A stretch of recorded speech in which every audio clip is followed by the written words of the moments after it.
Hello! This video is going to be a drugstore and Sephora haul because I was in America for about 3 weeks, and even though I was there for quite a while, we only actually had a chance to go beauty shopping twice. So when you're in a bit of a rush, you just end up picking up a ton of stuff which you haven't even heard of before, and you just end up chucking it in your basket. So that's pretty much what happened. But I did go to Sephora and to the drugstore as well, so this is going to be a haul video. On to Sephora, and there was one counter I really wanted to check out, and that was the Marc Jacobs counter because I'd heard so much about his new range. But when I got to the counter, I was like slightly overwhelmed. There was just so much choice and like so many colors and all that kind of stuff. But I did pick up a foundation because I thought, when in doubt, go with the foundation. And this is the Genius Gel Foundation, and I have the shade Golden Medium. I am so glad I picked up this foundation because it is unbelievably gorgeous. It's kind of like the more dewy, sheerer version of Giorgio Armani Luminous Silk with a tiny bit less staying power, but we can let that slide because Giorgio Armani Luminous Silk just reigns supreme in my book. But this stuff is beautiful. It blends into the skin like an absolute dream. It looks so natural, makes your skin look so flawless. I'm not sure, you can tell me I'm wearing it now. I think it looks pretty nice. You might not think so. I really like how it has a pump as well, and it has like really super sleek packaging, which I also love. The next item I was a bit disappointed in, and this is the Marc Jacobs blush, and it comes in this little pouch here, which I don't think is very necessary, but you open it up here. It's really cute packaging. I like how it's quite small and dinky, and when I was looking at the shades of these, there were like super bright colors, and I was like, oh my god, this is going to be so exciting. Swatched like a really bright pink, and it was like basically sheer on my hand, and I like could hardly spot where I put it, and I was like, is this for real? And it just had like silver shimmer on my hand. It was the weirdest thing, but I settled on this peachy shade, which is called Shameless. I didn't really love this just because for the price, which is $30, it just didn't wow me. The colour wasn't as vibrant on as it was in the pan, and also you did have to build it up a good 3 times to get a decent amount of colour, and it didn't last all that long either. So for $30, I think, ooh, I think there are much better blushes out there. The last thing I picked up I thought you can't kind of go wrong with, and that is a nail polish, and I picked up the shade Lola, which is a really nice kind of vibrant red. I love the shade. I was wearing it for half the holiday. It's kind of like a more sophisticated version of Chanel Holiday. It has a bit of kind of orange shot through it. I really like the shade, and I love the packaging. These are just super gorgeous and sleek, and I've never seen any kind of packaging like this. When the lovely assistant at Sephora was colour matching me to the Marc Jacobs foundation, she applied it using this brush, and this is the Sephora Pro Airbrush 55 brush, and I loved the way this made my foundation look, and I love the way it felt on my skin. It's synthetic and it's just really soft, and I loved how it really buffed foundation really well into the skin to the point where it was almost kind of like undetectable. This is the Dior Air Flash CC Primer, and I was so excited to try this. I thought it sounded so cool, and I love the Air Flash spray foundation, but oh my gosh, this was so disappointing. The claims of this is like it decreases shadows and it like decreases redness, and I was like and like evens out skin and decreases pore size and that kind of thing, and I was like, all of this in one spray? That sounds amazing. It basically just gives you a nice glow that you can get with a foundation anyway, so I'm quite disappointed. Didn't live up to any of the claims, but I will still be using it because it was expensive and I bought it. The last thing I picked up from Sephora is from a brand called Alterna, and I hadn't really heard of Alterna until some of my friends started talking about their hair CC cream, but I saw this and I was like, ooh, this sounds quite intriguing. This is the Plumping Strand Expand, and you're supposed to couple pumps throughout your whole hair, and it kind of helps strands, what does it say here? Plumps each individual strand to thicken the hair. So I used it today when I did my hair. Not quite sure.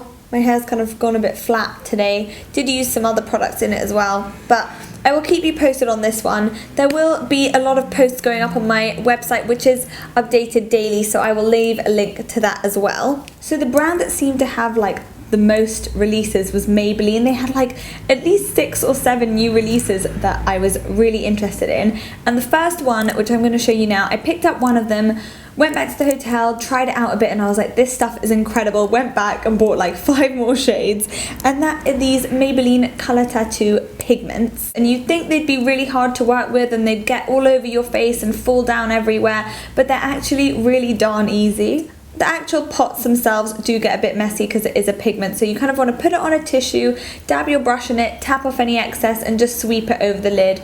They're like really long lasting, they're such beautiful shades. I obviously picked up the 5 neutral colours they had. They also had like pinks and greens and blues and that sort of thing, but these are such beautiful shades, and they look kind of really sophisticated on the lids because they're not glittery or shimmery, they just have a nice kind of sheen to them.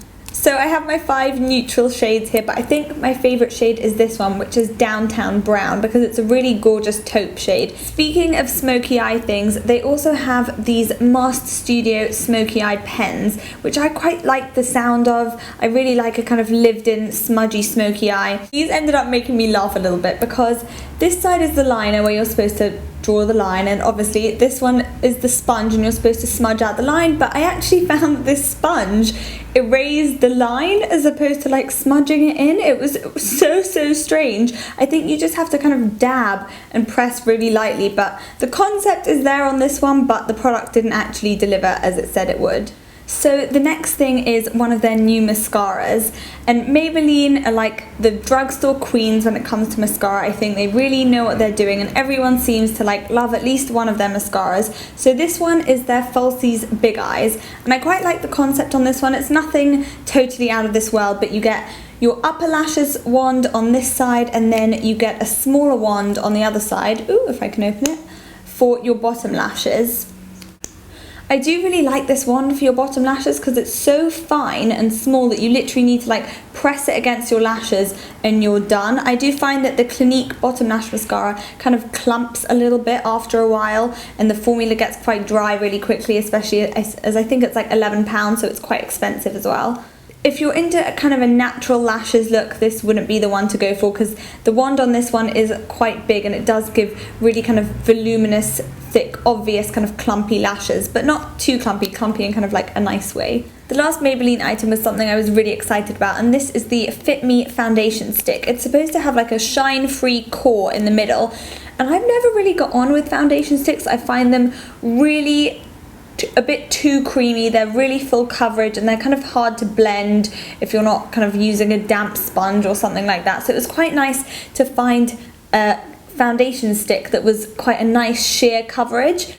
As the name is shine free, it does suggest a kind of powdery finish, which is what it has, and I did find that the formula kind of stuck to any of my dry patches a little bit, so this would definitely be one for oily skinned girls. But I really liked how you can literally like sweep it in, do this really quickly, blend it with your fingers, and you're done. It was a really quick, easy application, doesn't get messy. I really did like this, and I think in summer when I'm not having like random dry patches and that sort of thing, this would be a really nice option. The next foundation I wanted to check out were the L'Oreal Magic Nude Liquid Powder Foundation, and everyone kept banging on Twitter saying that these were a dupe of the Giorgio Armani Maestro Fusion, and seeing as L'Oreal and Giorgio Armani are both owned by L'Oreal, that would make some sense. If you tried both of them, you'll definitely see a similarity in the two. I find this one a bit more liquidy, and this one oxidizes on the skin a bit. I did have to pick up 2 shades because one was a bit too light for my skin tone.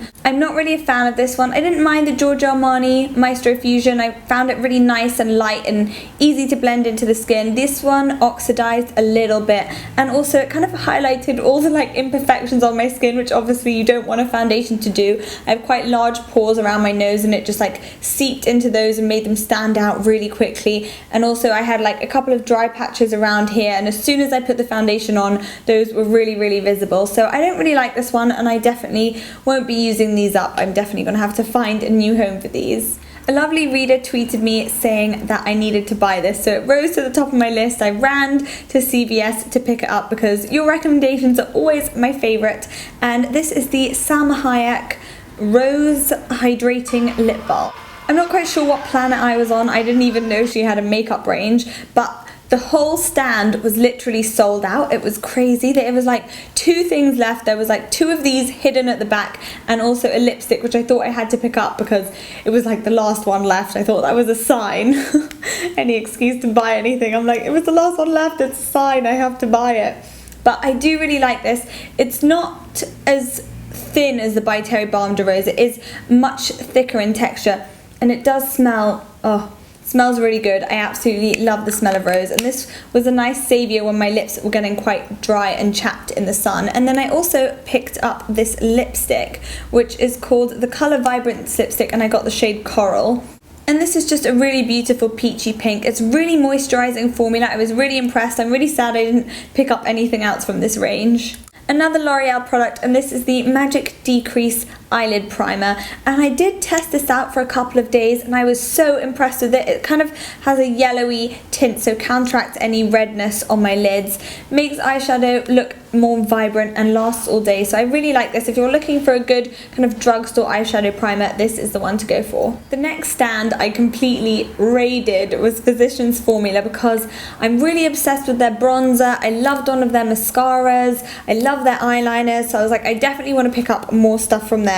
But it was all a bit kind of disappointing. First I picked up this Powder Palette multicolored blush, and I like the kind of mosaic print on this. I did keep it in the packaging. But you'd think this would give a decent amount of colour to the skin, but actually it just gives like a setting powdery kind of look. There's no pink or bronze in there, you just kind of get a nice highlighting sheen. So although this looks like a kind of blush and bronzer that you can just sweep along your cheeks, it's more like a dewy, shimmering kind of setting powder, so I was a bit disappointed with this one. The next Physicians Formula thing I grabbed was this Happy Booster Glow and Mood Boosting Blush, and again this was just pretty disappointing because the pigmentation on this is pretty poor. If you're applying this with like a fluffy brush, you pretty much get nothing on there. I literally like piled it on 3 times and I still couldn't see all that much of a colour. The next Physicians Formula thing was this 3-in-1 concealer, and I just thought this looked so cool. I was like, oh my gosh, you have step 1, which is green to counteract any redness, you have step 2 for highlighting, and you have step 3 to conceal. And I was like, this looks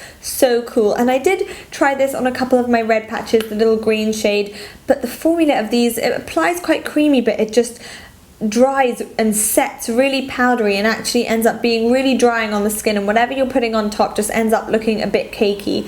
So again, that was another disappointing Physicians Formula product. But I have one here that's not disappointing. This is the Physicians Formula Multicolored Eye Lightener. And if you read my website, you'll know I am completely obsessed with MAC Plouffe shade, just as like an inner corner highlight or just sweeping all over the lid. It is such a beautiful shade. I did a post on it, which I will link below, and this is a complete dupe of that shade. It is such a stunning kind of frosty shimmer. Not quite sure why they had to have such bulky packaging for one eyeshadow shade, but that's fine. Next I went to Wet n Wild because I wanted to pick up some of their lipsticks, which I hear a lot about, and I picked up Think Pink, Pinkabelle, I love that name, and Just Peachy. These are super pigmented. You need one swipe over the lips and you're done, and they're really creamy. I do like to apply them on top of a balm just so they keep my lips hydrated at the same time, but I do love them. And I love the colour range. It was absolutely huge, and I'm really pleased with the ones I picked up. I also picked up one of their blushes, which someone told me on Twitter was a dupe for NARS Orgasm blush, and I'm really impressed with this. It's really pigmented and the shimmer isn't all that noticeable, which I quite like as well. The last thing I forgot to mention is nail polish, and I couldn't go to the States without picking up some good old Essie, and I got 2 blue shades. I'm really into my blues at the moment. Blues and whites, those are the shades I've been wearing, and I got this one, which I am so excited to wear because it just looks gorgeous, and this is Go Overboard, which is a really nice kind of navy. And then I also got Butler Please, which is a really vibrant blue. I did wear this when I was on holiday and I absolutely loved it. I did pick up 2 polishes from the drugstore, and this is the Milani Neon in Dude Blue, which I absolutely love, but really annoying thing about neon polishes is that they all seem to dry matte, so did need a top coat with that one. And then I also picked up from a brand called Jessie's Girl in Wild Thing. I absolutely adore this shade. I literally couldn't stop staring at my nails when this was on it, but again, it's neon, so it does need a top coat. I do have a couple of updates, and the first one is, if you're not reading my website, make sure to check it out. It is lianabeauty.com. I'll leave a link to it below as well. Oh, sorry, updates are boring, aren't they? And the second thing, because that is updated daily, and the second thing I wanted to say was, if there's any videos you fancy seeing from me, let me know. I'm definitely going to continue my top 5 series, and I think the next one in the works is foundation. I think that's actually it from my updates, which aren't really updates, that were just like 2 things I wanted to tell you. But I brought Duke in here to come and say bye, and he's kind of falling asleep in my arms. If you go back to like my first ever video a couple of months ago, he's like this tiny thing that can fit in the palm of my hands, and now you're huge. What happened? I hope you've enjoyed this whole video. Let me know if you've tried anything, or if anything I'm saying is like really disappointing and you found works for you in a kind of different way. Let me know. Thank you so much for watching. Don't forget to give this video a thumbs up, and I will see you soon.